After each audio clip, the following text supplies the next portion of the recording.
धर्मपुर नाम का एक राज्य होता है, जहाँ की महारानी बड़ी सुशील और विदुषी होती है।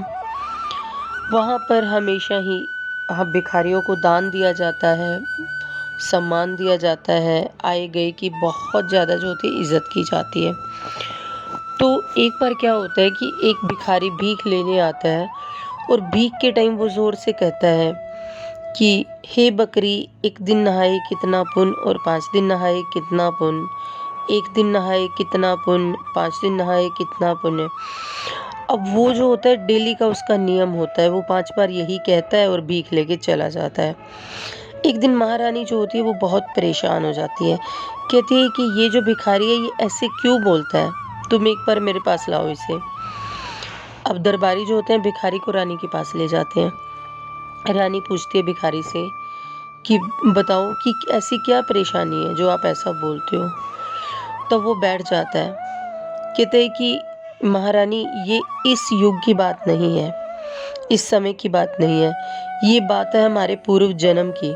और वो कथा मैं तुम्हें सुनाता हूँ कि हम दोनों जो है एक छोटे से गांव में रहते थे।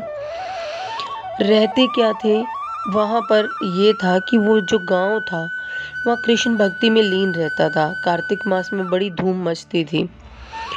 और क्या होता है कि जो कार्तिक मास के आखिरी 5 दिन होते थे तो वहाँ पर लोग जो है हर कोई स्नान को जाता था। तो उस गांव में जो होती हैं कुछ सखियां मिलके स्नान को जाती हैं और प्रतिदिन जाती हैं। जब आखिरी 5 दिन आते हैं राय दामोदर के,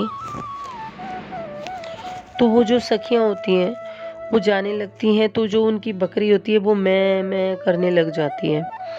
अब उनमें से एक सखी जिसकी वो बकरी होती है वापस आती है और बकरी के गले में से रस्सी निकाल देती है और उसको अपने साथ ले जाती है।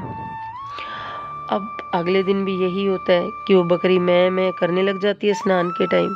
सखी वापस आती है, उसके गले में से रस्सी निकालती है और उसको ले जाती है। अब 4 दिन ये क्रम चलता रहता है। अब क्या होता है कि 5वां दिन आता है तो धूम बहुत ज़्यादा बढ़ जाती है और उस बकरी की तरफ कोई ध्यान नहीं देता। सखियां चली जाती हैं, बकरी मैं करती रह जाती है। अब बकरी पूरा जोर लगाती है और जो होता है ना वो जाके गंगा स्नान, रस्सी को तोड़वा के चली जाती है और जाके यमुना जी में स्नान करती है।